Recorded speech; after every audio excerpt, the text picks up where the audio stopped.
Good morning, my dear students. We are continuing the chapter Transportation in Animals and Plants.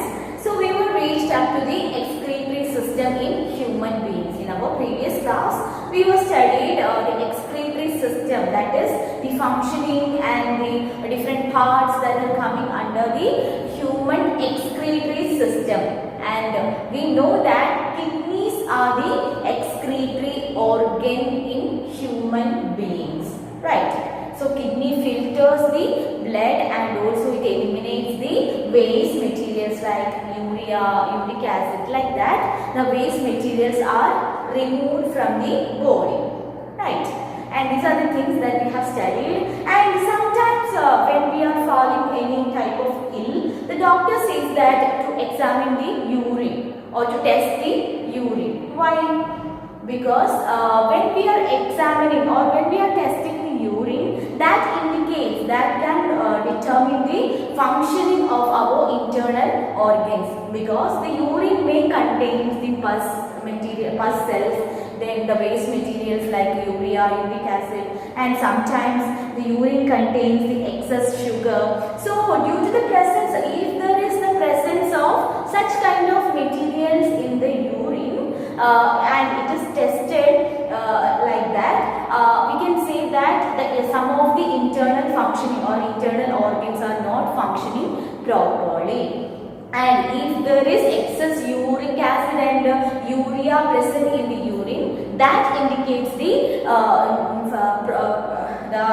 loss of function of kidneys. So like that we can determine the functioning of our internal parts and kidney by examining our urine. Okay, and if there is excess sugar which is present in the urine, that indicates the disease of diabetes. That is blood sugar. Okay, and if there is urine contains blood, that indicates that our kidney is not functional or our kidney is damaged. Okay, so when the kidney is damaged, when the kidney gets damaged, that is what we are going to study. That means the kidney failure. Kidney failure. That means if a person is having a damaged kidney, if the kidney of a person has failed due to any infection or injury, that will lead to the accumulation of waste material in the body. We know that through the urine, through the excretion with the help of kidney, we know that certain waste material, more amount of waste materials are removed from the body, right? So if the kidneys are failed or if the kidneys are getting damaged, what will happen? Yeah, that will lead to the accumulation of that waste material inside our body, and that will lead to the death of that person soon. Okay, and how we can treat or how we can treat against this kidney failure? Yeah, we can use an advanced treatment or an advanced technique for this, for kidney failure, that is dialysis. For kidney failure, the patients are subjected to do the dialysis. It is an advanced technique of medical science. And what is meant by dialysis? You may have heard about that. Yes, dialysis is the process of the cleaning of blood by separating the waste material by using a dialyzing machine or dialyzer. Okay, it is the cleaning of blood of a person by separating the waste material by using a dialysis machine. That is the process of dialysis. By using a dialysis machine, the person who is suffered from the kidney failure is the blood of that person is purified or cleaned with the help of a dialysis machine, and that is what called the process dialysis. And there are two multiple choice questions in your textbook. The deoxygenated blood collected from the body organs enters were right atrium. Then when we do physical activity, our heartbeat becomes faster. Here, and next we are moving to transport of substances in plants. How the transport system, yet we have studied about the transport system in human beings. That means the blood circulatory system and also the excretory system in human beings. All those are the transport system in human beings. Now we are going to discuss about the transport of substances in plants. Okay.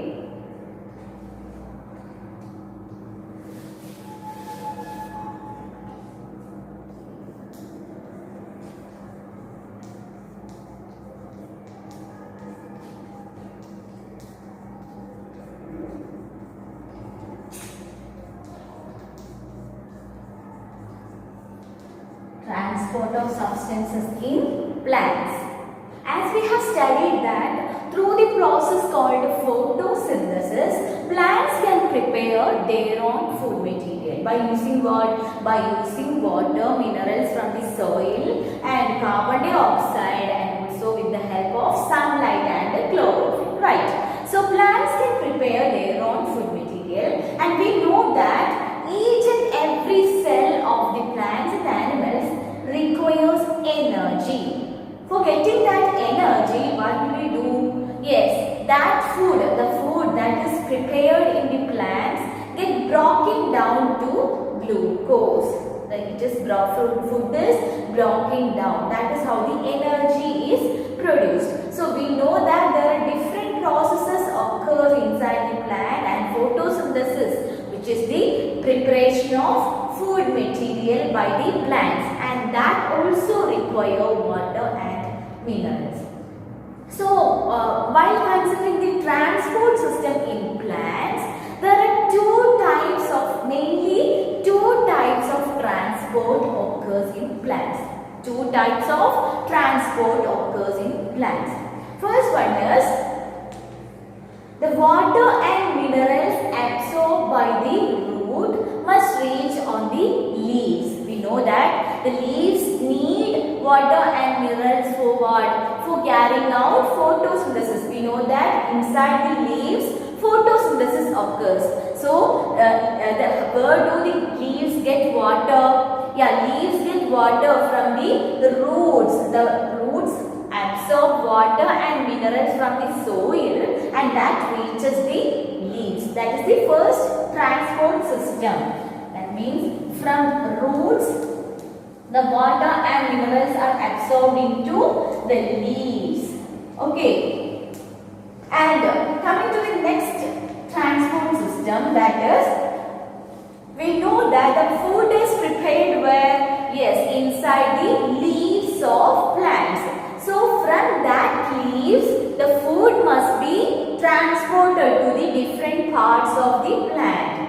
And that is the second system of transport in plant. The food that is prepared in leaves must be transported to different parts of the plant. So from the leaves, food, the prepared food is transported to different parts of the plant.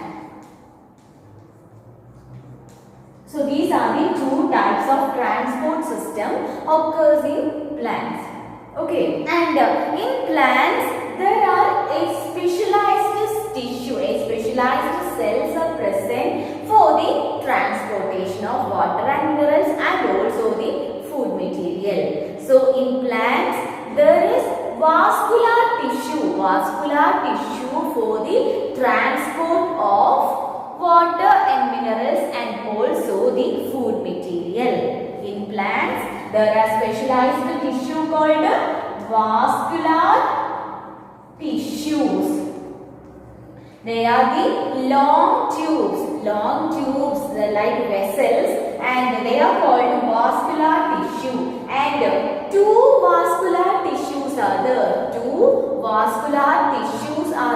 For the transportation of substances in plants, that are xylem and phloem.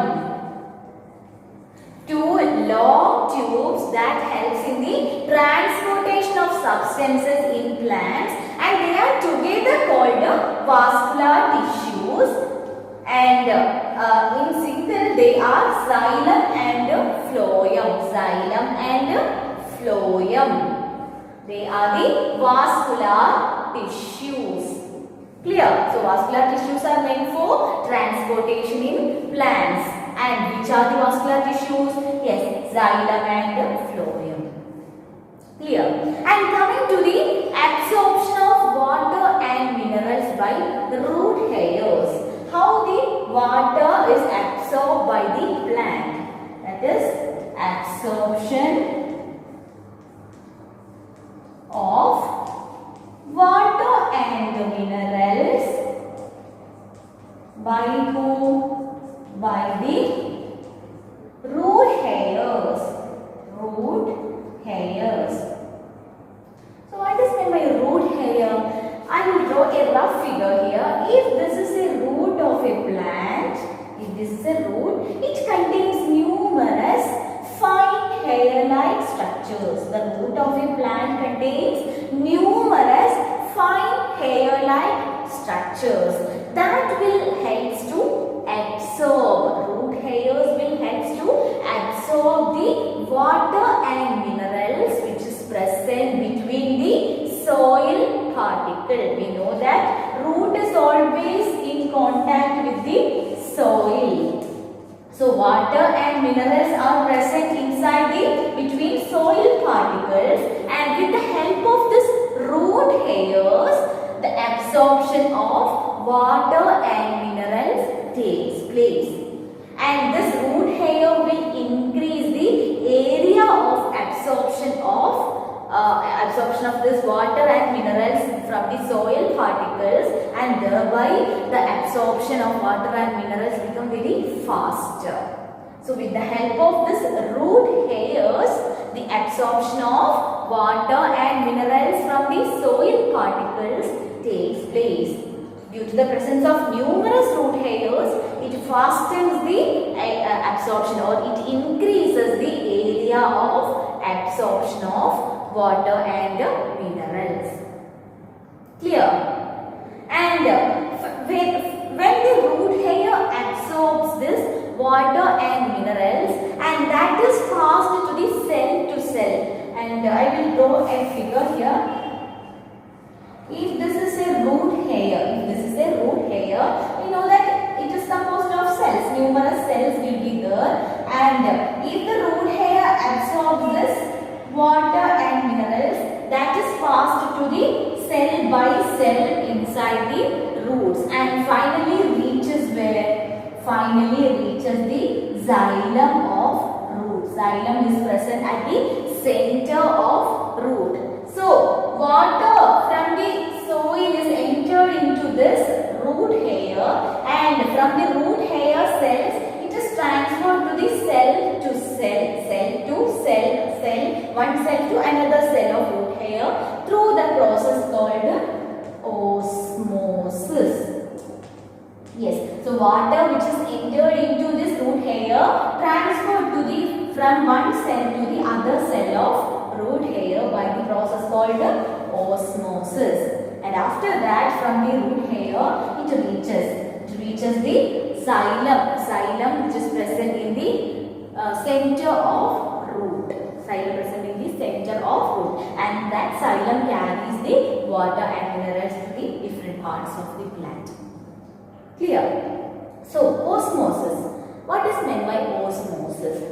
Osmosis is the process of movement of water molecules from a region of higher water concentration to a region of lower water concentration through a semi-permeable membrane.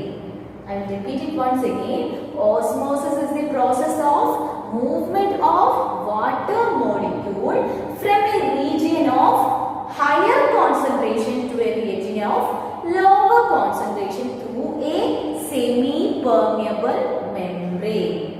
What is meant by semi-permeable membrane? The membrane that allow only certain molecules to pass through it. A membrane that permits only certain molecules to pass through it, and that kind of a membrane is called a semi-permeable membrane. So the semi-permeable is there in the process called osmosis. Here, so the conduction of water and minerals possible with the help of vascular tissue. Which vascular tissue? Xylem. Xylem helps in the conduction of water and minerals that is absorbed from the soil to the leaves. Xylem, which is the vascular tissue that helps to conduct water and minerals. Clear? So this is enough for today's class. The rest of the portion we can discuss in our next class. Thank you.